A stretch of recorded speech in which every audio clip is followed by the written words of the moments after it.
Bom dia, bom dia. Irmãos, nós tivemos um tempo maravilhoso hoje pela manhã, às 9 horas. E a minha oração é que a gente consiga assim, transmitir o que Deus colocou no nosso coração na mesma intensidade e profundidade com que a gente viu o Espírito Santo mover hoje pela manhã aqui. A gente começou refletindo por algumas questões, né? E eu acho que parte da nossa jornada é simplesmente nos desafiar com certas perguntas, e muitas delas existenciais, né? Por exemplo, qual é o plano de Deus para a sua vida? Ou, se você busca o Evangelho, e o Evangelho fala de um céu, como é que deve ser esse céu? Né? Você já parou para pensar? Você tem essa curiosidade de saber assim, né? Como é que será, né, quando eu chegar lá, assim? Como é que isso se parece, né? No mundo, nós hoje somos cerca de 8 bilhões de pessoas, né? Uns são ricos, outros são pobres, uns são pretos, brancos, altos, baixos. Essa diversidade que traduz a multiforme sabedoria de Deus, ela é um traço comum de 8 bilhões de pessoas que estão vivas nesse momento. Mas essas pessoas têm uma característica em comum. Se a gente puder pensar o que todo o mundo, 8 bilhões de pessoas têm em comum, esse traço é saudade. Todo mundo sente saudade. Saudade de gente, saudade do cônjuge, saudade de um filho. Nós, por exemplo, estamos com o nosso mais velho morando em São Paulo, passou no vestibular. Essa aqui só chora. Fui buscar ela no aeroporto, tadinho. Fiquei até constrangido. Falei, meu Deus. É logo ali, né? Mas o choro da mãe é legítimo, é saudade. Mas existe uma saudade que é comum a 8 bilhões de pessoas, que ela é muito mais profunda. É uma saudade de casa. Sabe quando você viaja, passa vários dias fora de sua casa, tem gente que coloca as férias de um certo tamanho, né? E esse tamanho é o tamanho da saudade, porque o cara não dá conta de passar mais de 10 dias em casa, fora de casa. Outros não dão conta de passar mais de 15 dias fora de casa. Meu pai, por exemplo, fala que férias boas é férias de 3 dias, porque tá bom, já deu, né? Aquela saudade do travesseiro, saudade da nossa cama, saudade da comida de casa, né? A gente, quando viaja, de lá, de onde a gente estiver, seja no Brasil, seja no exterior, a gente liga para a nossa ajudante e falou, Keila, estamos chegando amanhã, tal hora, você vai fazer um arroz, feijão e carne moída. Só. Não inventa não, é só. Não dá aquelas... E você pode ser cristão ou não cristão. Você sempre vai ter a saudade de casa lá no íntimo do seu coração. Subir a cadeira ou subir a pessoa, também funciona. Eu vou ficar em pé, então. E essa saudade é interessante, porque lá em Eclesiastes, a palavra de Deus vai dizer exatamente isso, né? Que Deus plantou a eternidade no coração das pessoas. E isso não depende de que você crê ou não crê. Se você perguntar para um ateu, ele vai sentir uma saudade interior muito intensa, que ele não sabe explicar. E, no fundo, aquilo é essa saudade da eternidade, essa saudade de casa, essa saudade de Deus. E aí as perguntas que eu gosto de fazer e de pensar são perguntas muito profundas, assim, eu não sei quem tem esse tipo de desafio, né? Quando a gente crê em algo como o Evangelho, sem desenvolver certas perguntas, fica parecendo que a gente está indo num automático, e não deveria ser assim. É legítimo a gente perguntar, se perguntar. Então, por exemplo, o que é essa vida aqui na Terra? A gente vê tanto sofrimento, tanta dor, tanto luto, mas o que é essa existência? Né? Então, se Deus plantou a saudade da eternidade no coração do homem, para mim essa vida, ela é um intervalo entre o momento em que eu abro a porta de casa e saio, e o momento em que eu abro essa mesma porta de casa e volto. A primeira abertura é o meu nascimento, a segunda abertura é o que eu chamo aqui nessa terra da minha morte.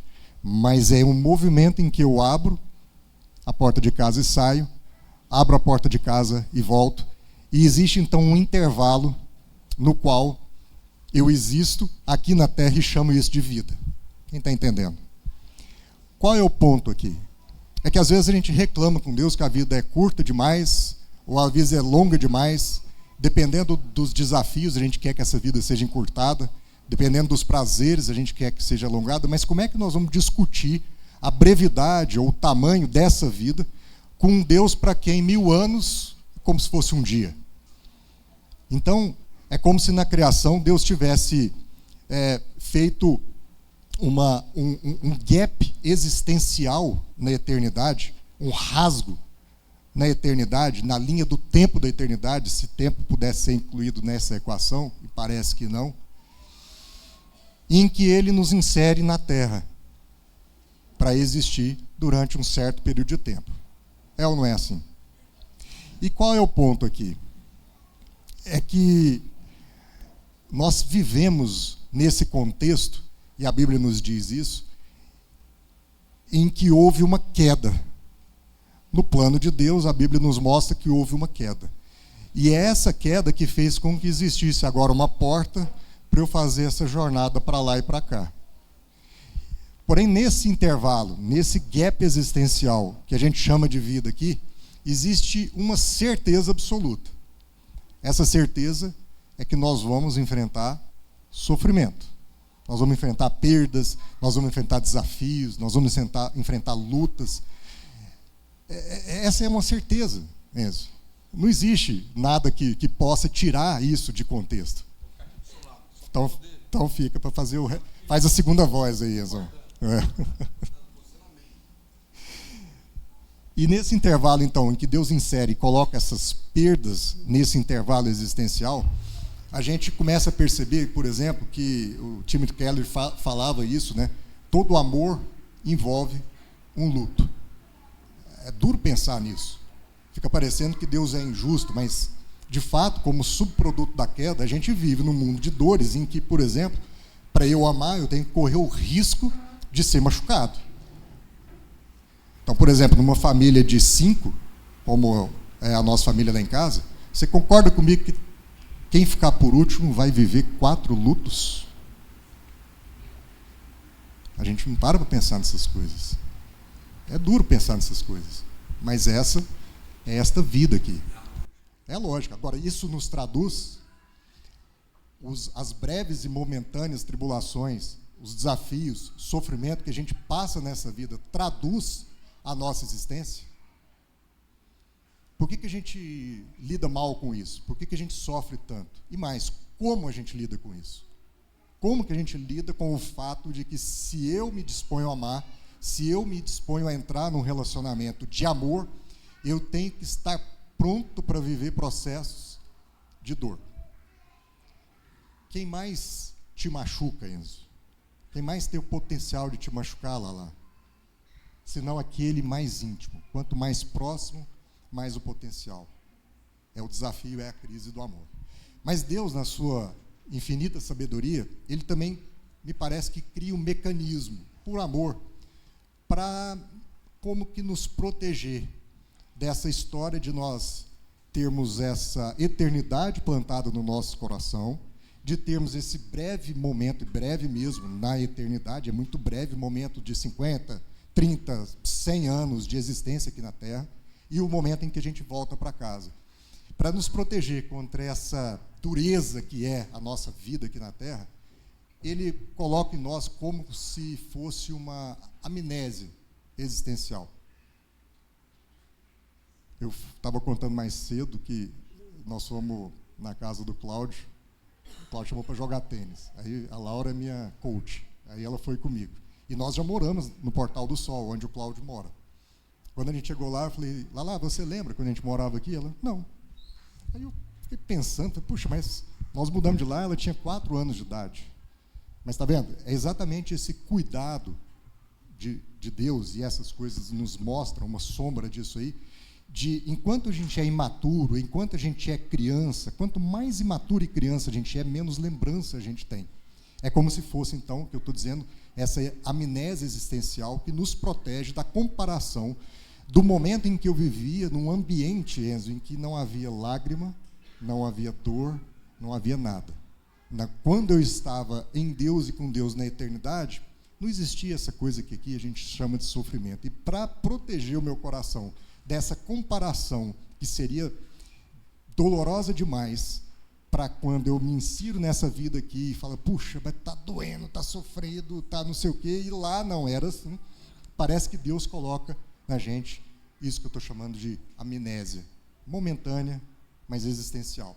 É como se nós vivêssemos aqui e se não pararmos para pensar, é como se a gente realmente tivesse esquecido de quando a gente morou no Portal do Sol.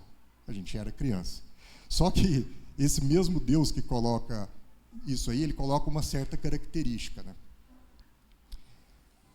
Eu não quero que a Laura viva sem lembrar das coisas. Eu quero que ela, ao amadurecer, comece a resgatar essas lembranças, desses afetos, desse tempo. E Deus é assim conosco também. Ele não quer que a gente fique o tempo todo nesse estado de torpor, nesse sono, nessa amnésia daquilo que era uma realidade que a gente vivia nele. Mas enquanto a gente viver uma vida isolada, uma vida de solidão, uma vida individual, o que predomina na nossa jornada aqui na Terra é sim essa amnésia. A gente vai entrar, quando a gente está nesse estado de solidão, nesse processo de nunca avançar, nunca evoluir. E aí, nessa fase da vida em que a gente vive, circunstancialmente, nesse espaço de tempo aqui na Terra, com essa amnésia espiritual, a gente vai cuidar de coisas, de projetos que são somente nossos, Rodrigo. A gente vai viver para os nossos interesses, a gente vai fazer as coisas que nos beneficiam, a gente vai fazer negócios em que a gente ganha do outro e não com o outro, a gente vai viver quase que no modo automático de querer vencer pela força do próprio braço as circunstâncias e desafios da vida, porque a gente não tem outra percepção de outra realidade. É muito sozinha essa realidade, é muito doída essa realidade em que eu vivo um dia após o outro pela força do meu braço, tentando me movimentar simplesmente para atender as minhas carências, os meus anseios, os meus projetos individuais. Mas, como eu disse, Deus não quer que a gente viva assim sempre. Esse é um mecanismo que Ele coloca para que, quando a gente entra aqui nessa existência, a gente não se assuste. Pô, o céu era diferente. Não, a gente vai vivendo.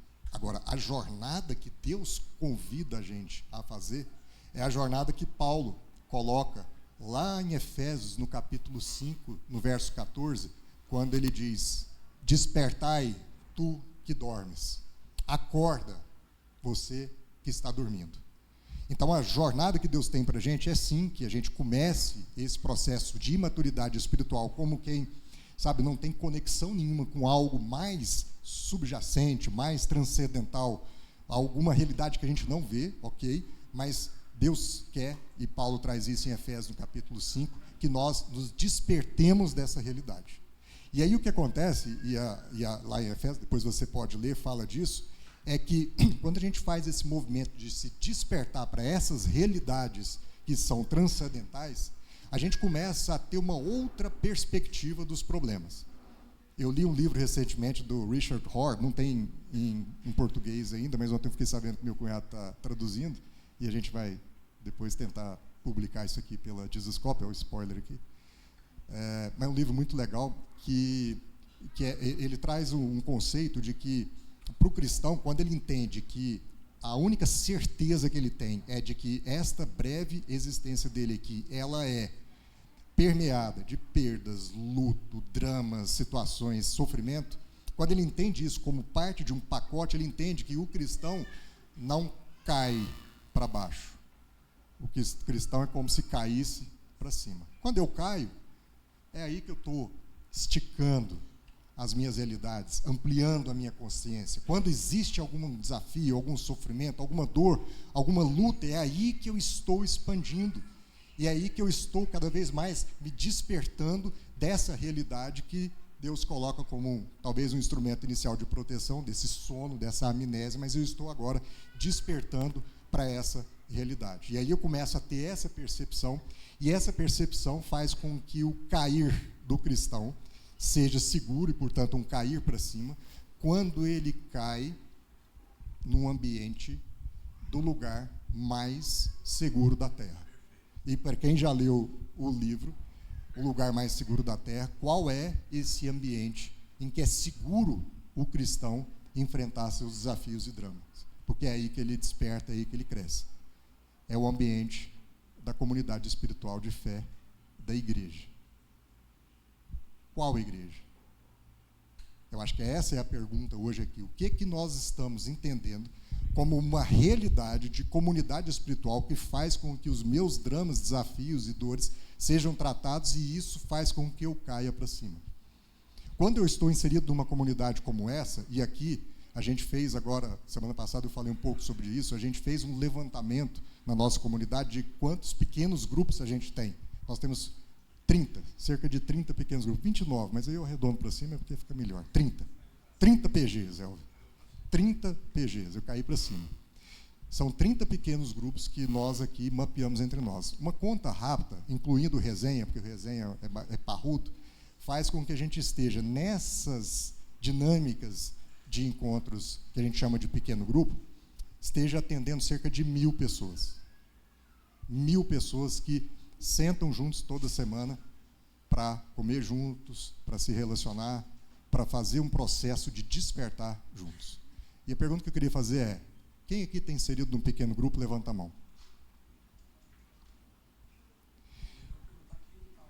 Quem não está? Veja bem, nós estamos aqui, todo mundo, a gente saiu de casa, a gente disse que foi a igreja. E quando eu perguntei aqui quem está inserido num pequeno grupo, eu acho que não deu nem metade. De manhã deu até menos. Menos da metade das pessoas que estão aqui hoje estão inseridas num pequeno grupo. E aí, qual é o ponto?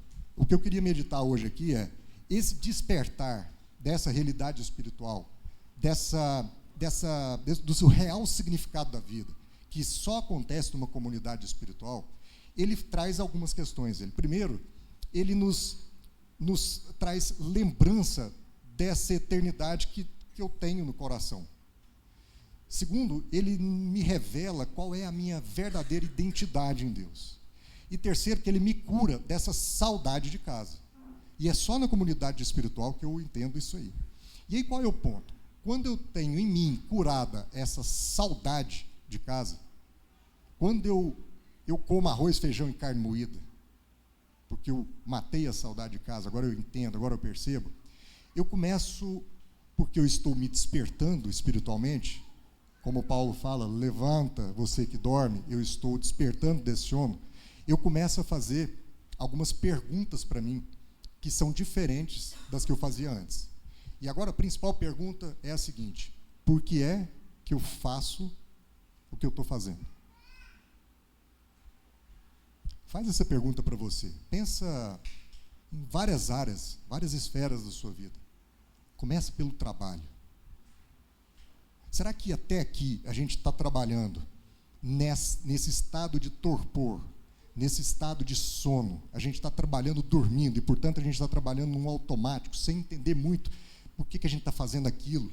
E a gente simplesmente está fazendo. A gente está fazendo para ganhar mais dinheiro, para acumular mais riqueza, a gente está fazendo para ser o melhor de alguma coisa. Será que nós continuamos nesse estado? Ou será que agora, porque eu começo a buscar um entendimento, o despertar de uma realidade espiritual subjacente, transcendental, maior que mim mesmo, e eu começo a entender isso a partir de relacionamento numa comunidade espiritual, Marcelo, agora eu começo a sair de casa todo dia e falar assim: cara, por que eu estou fazendo o que eu estou fazendo?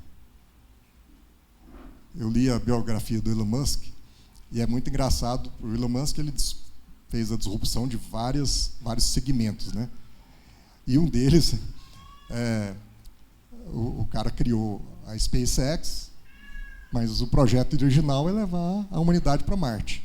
E aí um dos trechos do livro, o biógrafo fala assim: cara, o que é engraçado é você participar de uma reunião numa empresa dessa, que é uma das companhias mais valiosas do mundo hoje, quase 300 bilhões de dólares de valuation, e os caras estão discutindo, sério, não é piada, como é que vai colonizar Marte, como é que vai ser a cidade, Os caras estão conversando isso e eles estão realmente acreditando naquilo ali.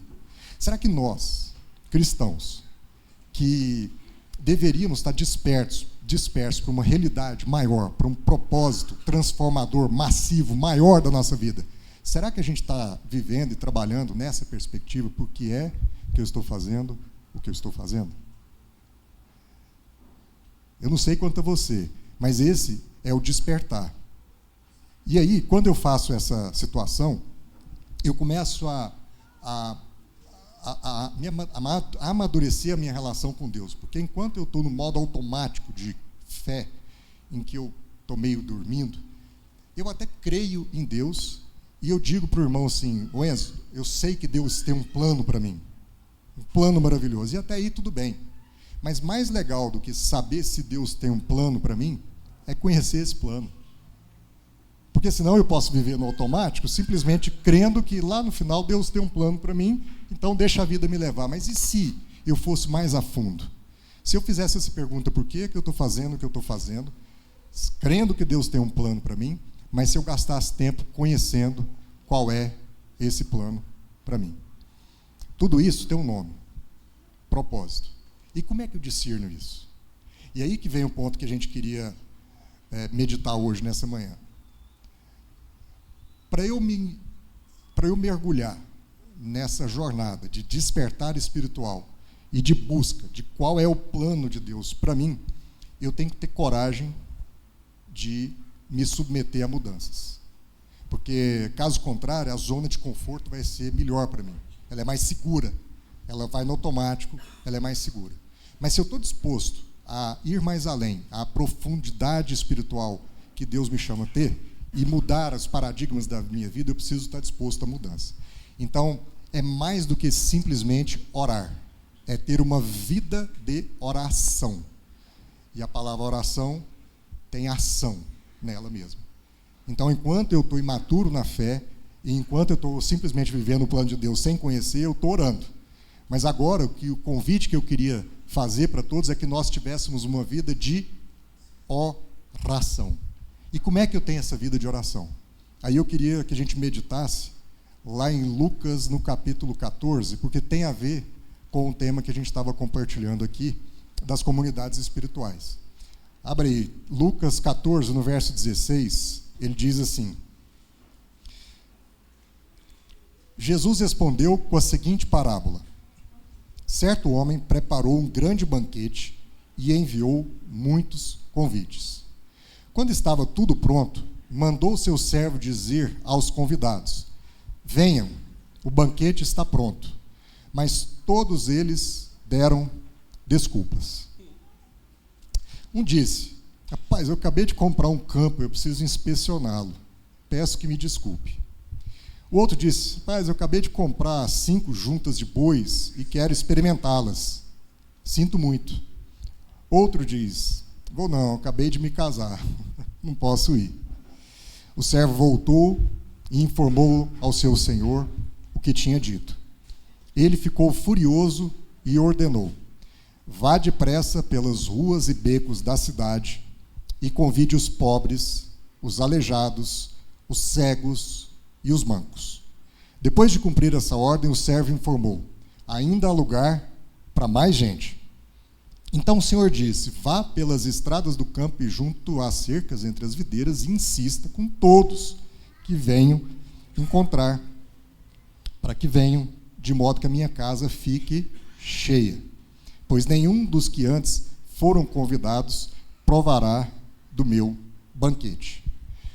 Sabe, irmãos, a gente, nesse movimento aqui que a gente fez de mapear os pequenos grupos, a gente fez algumas dinâmicas. Uma delas é mudar o nome pequeno grupo, né? Falei pequeno grupo aqui porque a gente conhecia até então, mas aí veio a ideia de chamar isso de comunidade, com unidade. De novo, brincando com as palavras. Quer dizer, esse ambiente de comunidade espiritual em que há uma intimidade, em que a gente busca essa unidade e esse despertar conjuntos na fé. Uma outra coisa que a gente fez, falei isso no domingo passado, era dar nome a essas mesas. Então, cada pequeno grupo aqui teve um nome. Como é que chama o seu lá mesmo? O amor tudo suporta. O amor tudo suporta. Aí tem o... Eu queria botar Heróis da Resistência, né? Heróis da Resistência. Qual que era o outro?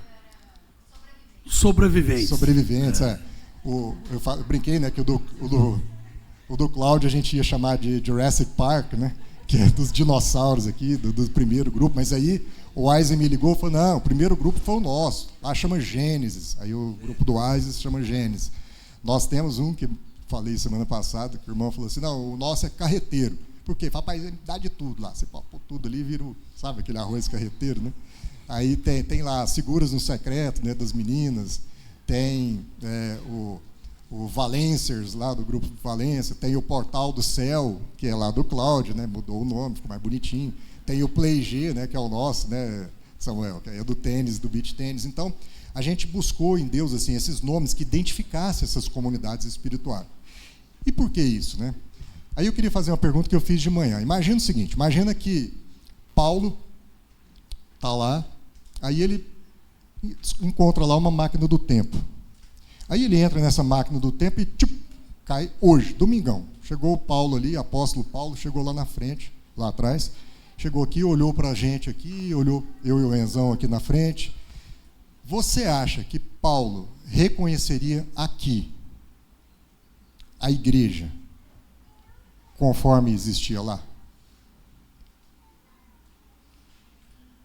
Será que isso aqui, sabe, essa reunião de domingo, esse lugar aqui, será que aqui a gente pode chamar verdadeiramente de igreja, de comunidade espiritual de fé, na qual nós vamos nos inserir para poder submeter a esse despertar espiritual? Será que isto aqui, Paulo chegaria e falaria assim, rapaz, é isso aqui, ó, é isso aqui que eu estava falando lá, os caras entenderam tudo. Que dia que é seu grupo? Que dia que é o seu grupo? Amanhã. Segunda-feira. Segunda-feira, amanhã. Aí vamos supor que a máquina desse um bug lá. Ao invés de cair aqui domingão, ele chega lá amanhã, lá na casa do Enzo. Vai ser bem recebido. Não é questão. Ele vai ser bem recebido aqui, é demais. Paulo. Vamos servir o melhor para ele, para Paulo. É Paulo. Paulo vai ser recebido aqui, mas a questão não é essa. A questão é lá. Ele vai reconhecer aquilo Espero ali. que sim. Espero que sim. Exatamente. Esse é o nosso desafio, né, Marlos? Irmãos, nós só estamos aqui porque um dia Jesus, ao invés de poderosamente derramar na gente tudo que a gente precisava saber, tirar a gente do sono que a gente precisava acordar e resolver tudo, ele não deixou tão simples assim. Ele foi lá, ele chamou um, ele chamou outro. Na hora que deu 12, ele começou a andar com esses caras. Era um pequeno grupo.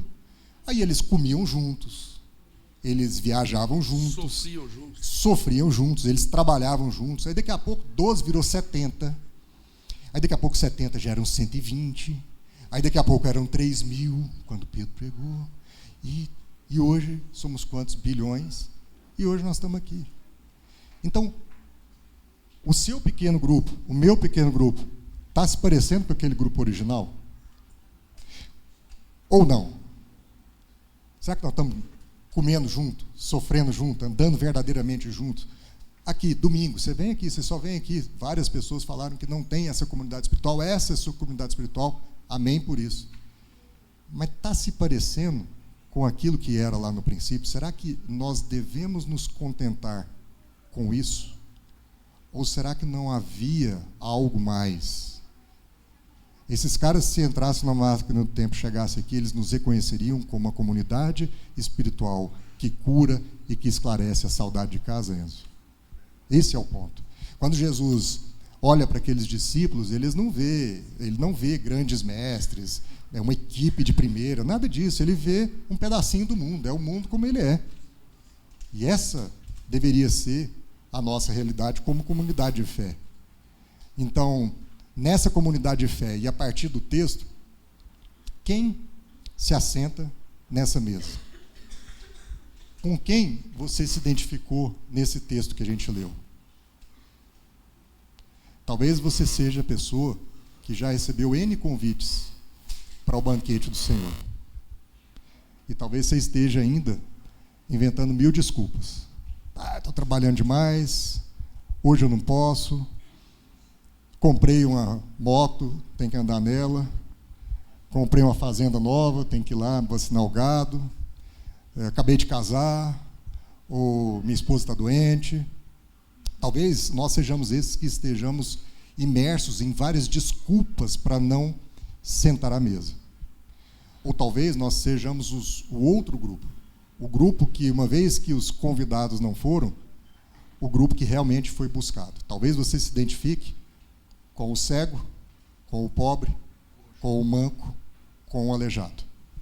E é óbvio que quando o texto traz esses 4 estereótipos, ele está falando dos excluídos da sociedade da época. Talvez nós sejamos os excluídos, mas talvez nós também sejamos aqueles que excluem essas pessoas da nossa mesa. Talvez a gente exclua os cegos, talvez a gente exclua os pobres, talvez a gente exclua os aleijados e os mancos da nossa mesa, porque nós somos seletivos. Quando, na realidade, a mesa do Senhor é uma mesa que inclui todo mundo. A nossa vida deveria ser como essa mesa, uma mesa que não exclui ninguém.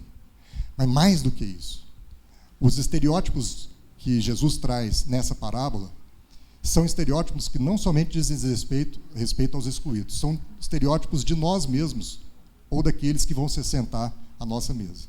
Então nós temos o cego. Sim, o cego era o excluído na sociedade na época, mas pode ser que Jesus estivesse falando daquele cego do Sermão da Montanha. O pobre é um excluído, mas talvez Jesus estivesse falando do pobre daquele Sermão da Montanha, o pobre de espírito. E nós, muitas vezes, somos aqueles que achamos que a nossa espiritualidade é tão incrível que nós não podemos se assentar com o outro, quando, no fundo, na mesa, há lugar para o pobre de espírito. Ou o cego. O cego talvez seja esse, que ainda não enxergou, não abriu os olhos, ainda permanece dormindo. E essa mesa é a mesa para esse cego. O aleijado, se Cristo é um corpo, né, o aleijado talvez seja aquele que tem alguma disfunção no membro. Então, talvez seja aquela pessoa que o dom está atrofiado, mas ele está lá. A mesa é o lugar para que ele se assente e busque desenvolver isso que nele está atrofiado, mas que está lá.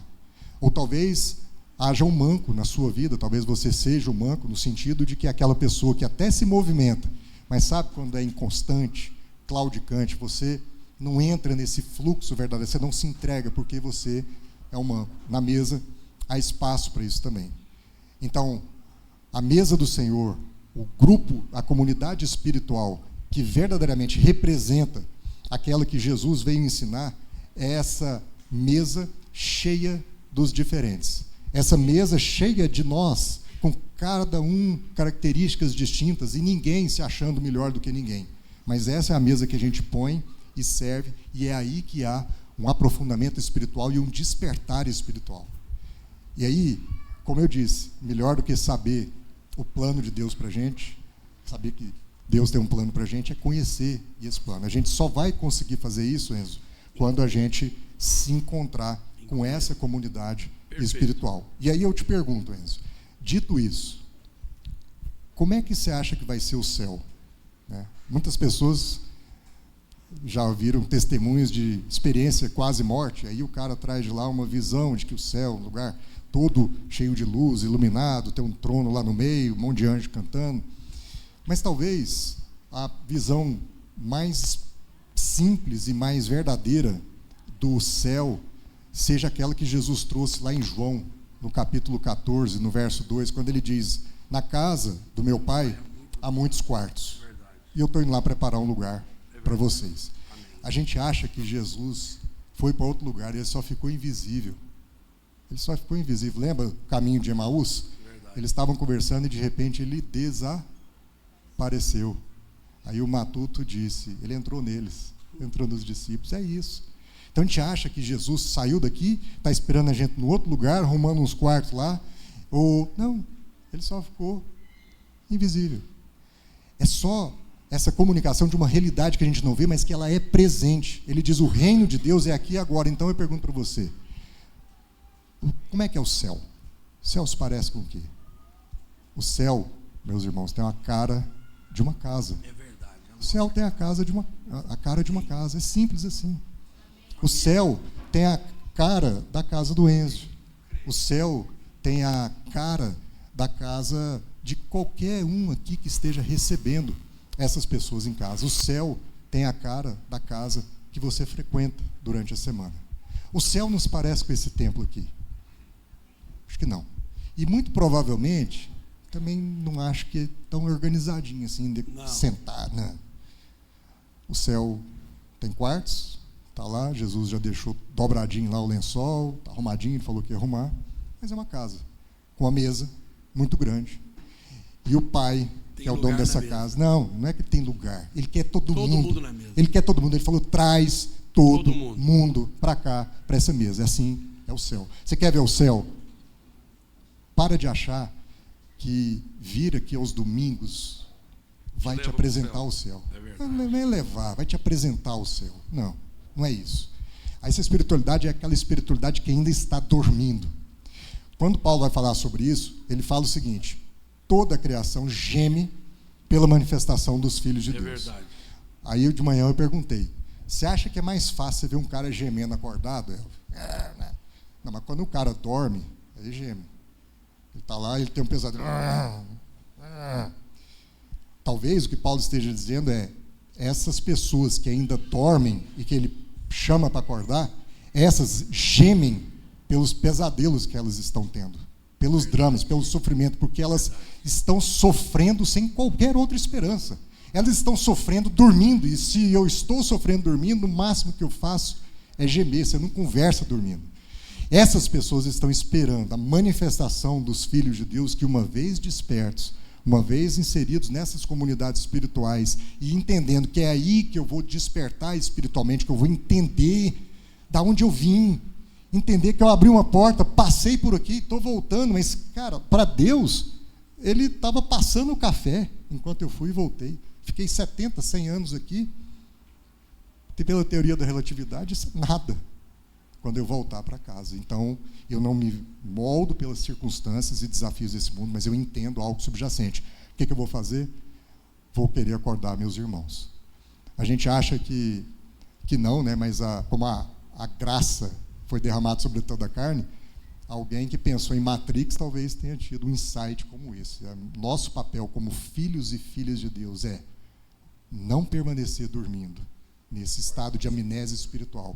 Trabalhar o meu despertamento para que eu entenda de onde eu vim, que eu cure a saudade de casa, que eu deseje sentar nessa mesa todos os dias comendo um arroz, um feijão, uma carne moída que seja, dormindo no meu lençol, preparado por Jesus, naquela cama maravilhosa na casa do Pai, e aí eu queira encher de gente essa mesma casa. Você está fazendo isso? Eu estou fazendo isso? Ou eu estou simplesmente, para mim está suficiente isso aqui? É isso que a gente queria meditar hoje, Enzo, e passar a palavra para você, mas eu queria que, enquanto o Enzo estivesse falando, que nós não terminássemos isso aqui. A ideia foi fazer esse breve panorama aqui, porque nós precisamos dar um passo adiante, como comunidade de fé mesmo.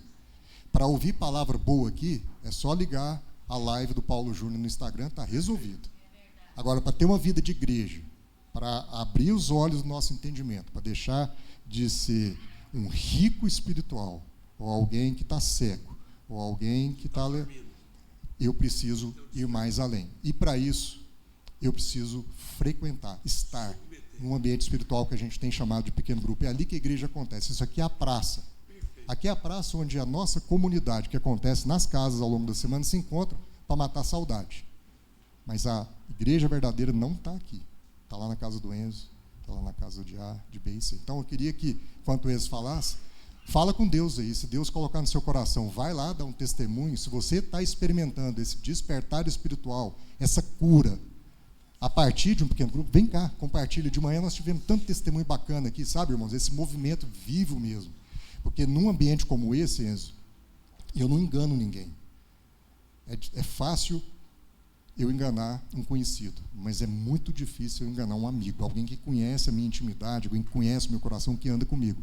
Se nós não tivermos ambientes profundos de intimidade, a gente vai viver numa superfície muito perigosa do nosso individualismo. Não, e o apóstolo Paulo, ele constrói o ministério dele, e quando ele chega no ápice, ele vira e fala assim, ó, essa caminhada com Cristo vai te levar a conhecer o verdadeiro amor. Agora eu apresento a vocês um caminho ainda mais excelente.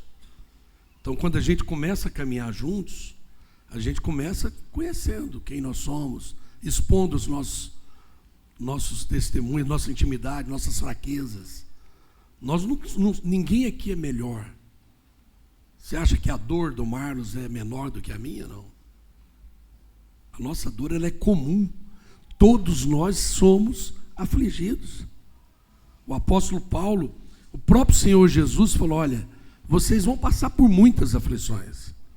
Se eu, que sou Deus, tenho que passar por isso e vou mostrar para vocês que é possível, por que nós não vamos passar? Mas Ele deu para nós uma receita.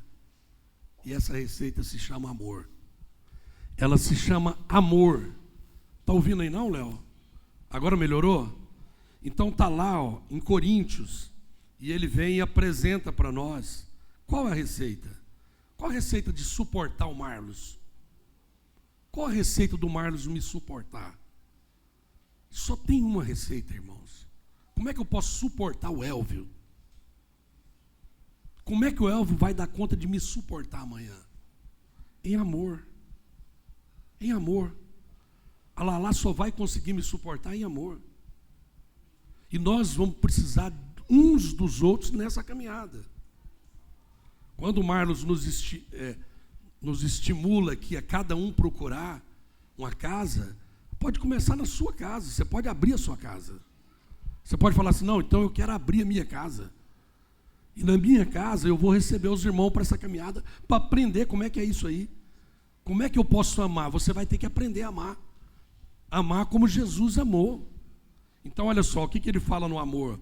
O apóstolo Paulo, ele vem e fala assim, ó, o amor, ele é paciente. O amor é bondoso. Ele não inveja e nem se vangloria.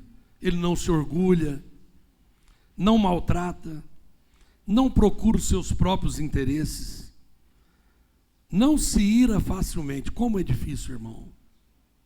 Como é difícil não irar facilmente. Para mim, então, é um desafio. Quem anda comigo sabe. Tem que ficar orando para mim toda hora. Fala, Enzo, não fique irado não, irmão, calma. Não guarda rancor, graças a Deus. Graças a Deus, não guarda rancor. Quem conhece o amor de Deus não tem rancor.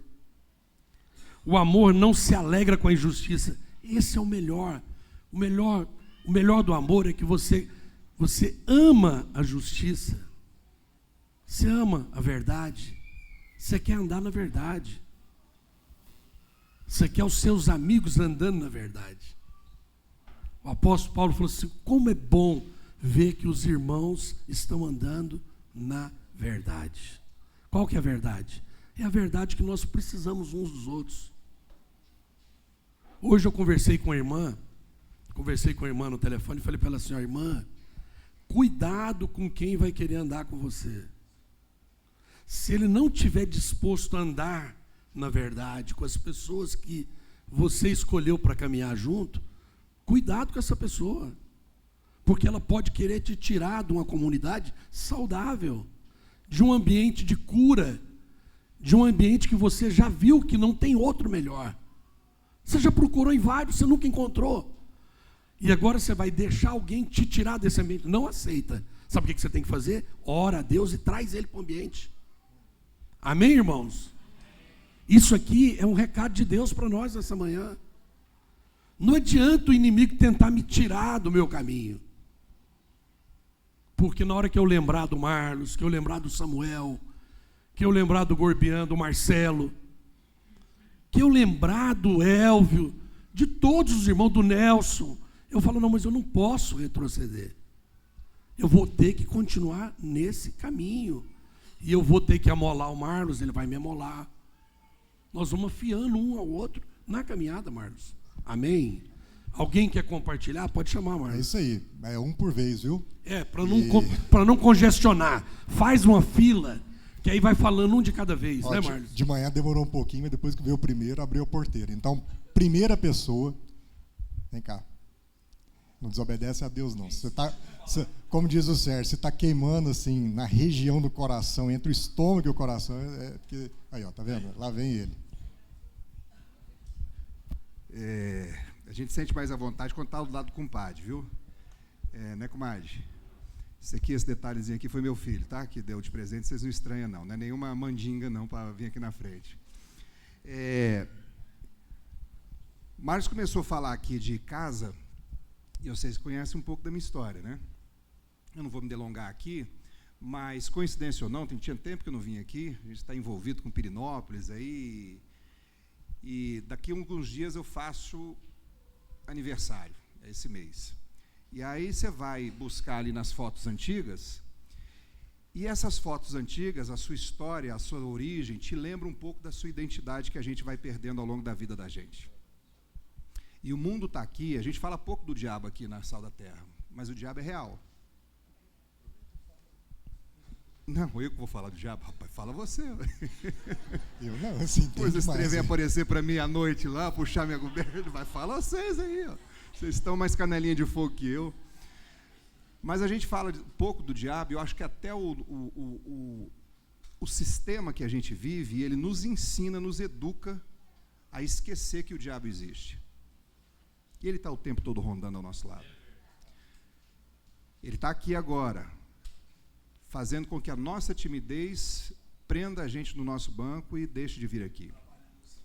E eu estava coçando ali, a língua coçando, e falei, eu vou lá. E a mensagem de hoje fala muito a meu respeito, fala muito a respeito da minha história, da história da minha família, mas fala muito a cada um de nós. Esses dias eu estava conversando com a Andréia e estava falando para ela, falou, olha, sabe aquelas epifanias que vem? Estava no clube de engenharia lá e pensando, olhando aquele trem, tudo, aquele vucu-vucu, gente andando para um lado, gente andando para o outro, e veio aquilo, cara, eu já encontrei, porque a vida inteira da gente, a gente vai buscar uma coisa. A vida inteira da gente, a gente vai buscar uma coisa. Casa. Home. Lar. E com certeza a maioria de nós aqui já encontrou essa casa e ainda se continua buscando. Fora dela. E Deus nos manda um recado aqui para mim, eu quero compartilhar, é disso que eu quero compartilhar aqui com todos. Não morra sem saber por que você nasceu. Não morra sem saber por que você nasceu. A mensagem de hoje, compartilhada pelo Marlos, que é uma inspiração sobre casa, mas se você for perguntar para Ju quem é o Marlos, aguenta. Tem nada a ver, às vezes, com esse caboclo que está falando bonito aqui na frente. Né, Ju? Sim, hoje né? Mas amanhã pode não ser. Vem com essa, não. E sobre identidade, o que difere? Você fez uma pergunta aqui, uma reflexão, que a gente tem que sair daqui lembrando disso. Será que Paulo reconheceria a igreja original aqui? Eu vou me ousar a responder. Não. Não reconheceria. E é por isso que Jesus não voltou até hoje, para nos buscar. Amém. Isso aí.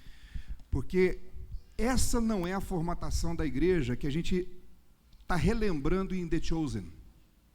E se você não assistiu The Chosen, assista. Né, Tonico?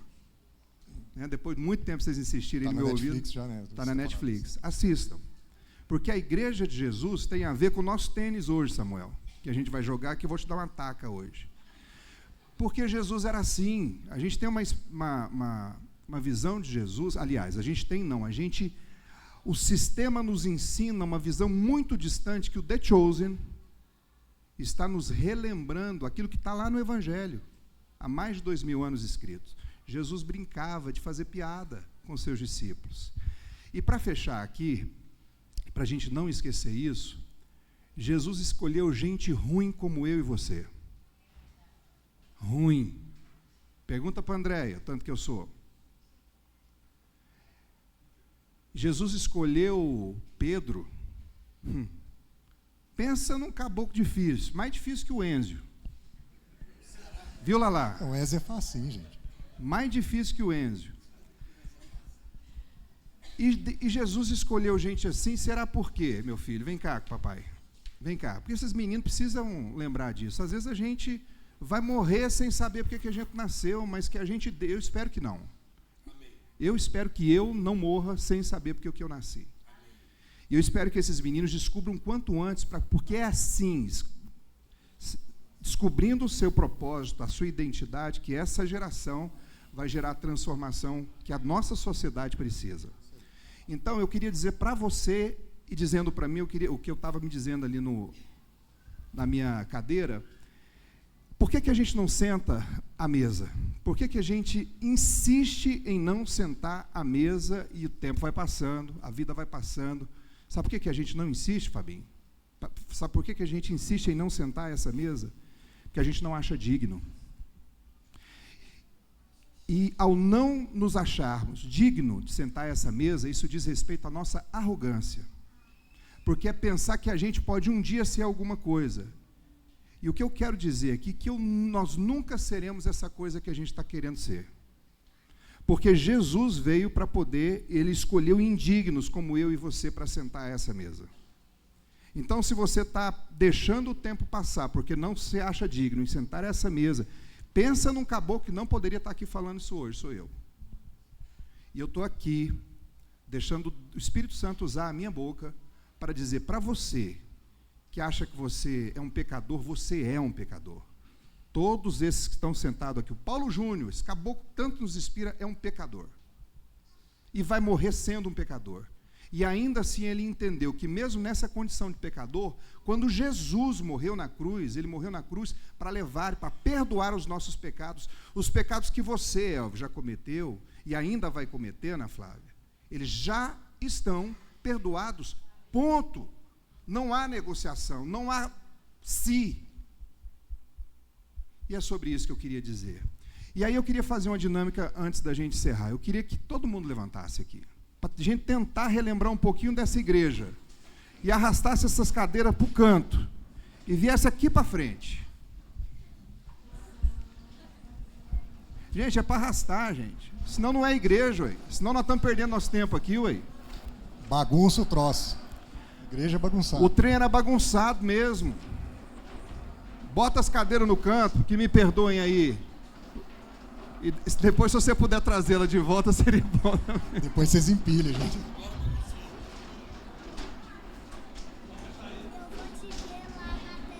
Tá bom.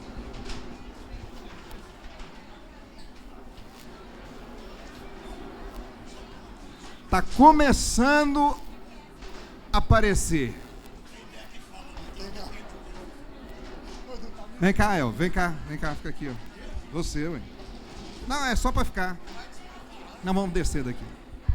Ó, vamos fazer uma roda. Vamos fazer uma roda aqui, ó. Eu queria chamar minha família oficial, aqui do lado. Carmen, Tânia Maria, até a agregada da sogra pode vir aqui. Vem cá, Márcio, você aqui, ó. Ô, El, ô Enzo. Não, vem para baixo aqui, gente. Vem para baixo, senão não é igreja. Ó. Ô, Tânia Maria Espessata, até sogra é agregado. Pode vir para cá.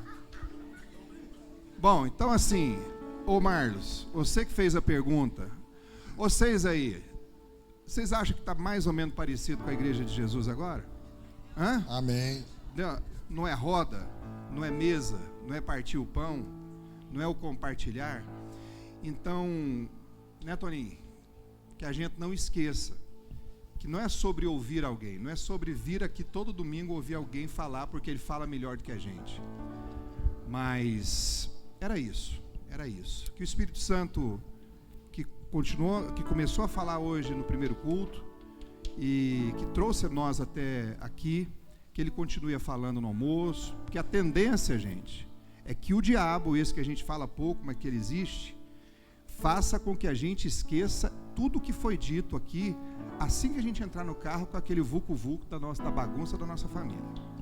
Mas que o Espírito Santo, que é mais forte que o diabo, que Jesus que venceu o diabo, venceu a morte e o diabo, e é esse que reina, é Senhor soberano das nossas vidas, nos incomode e nos lembre. Quem não assistiu outro filme aqui, O Quarto de Guerra, assisti por acaso essa semana, assista também aí. as mulheres. A mulher sábia edifica a sua casa e a tola destrói. Assistam o Quarto de Guerra. Fica aí a dica, começa a assistir hoje o Quarto de Guerra, hoje, e depois vocês começam a assistir o The Chosen. Beleza? Amém. E eu queria fazer uma última dinâmica aqui. Eu queria convidar aqui para o meio todos os líderes de pequenos grupos. Pelo menos um de cada pequeno grupo. Vem cá. É isso, vem cá. Eu vou falar aqui como mulher, né? Porque nós temos um grupo toda terça e quinta com 155 mulheres e que funciona em 7 localidades diferentes. Canadá, Estados Unidos, Bahia, Rio Grande do Sul, São Paulo e Goiânia. E essas mulheres se sentem amadas, se sentem pertencentes a essa comunidade do Alpha Mall. Então, todas nós achamos que a gente vem no domingo e vem num pequeno grupo e é suficiente. Eu também achava. Até que uma amiga me desafiou. Por que só 2 vezes por semana? Deus não é todos os dias? Então, meus irmãos, 1 vez por semana num pequeno grupo e domingo aqui é muito pouco.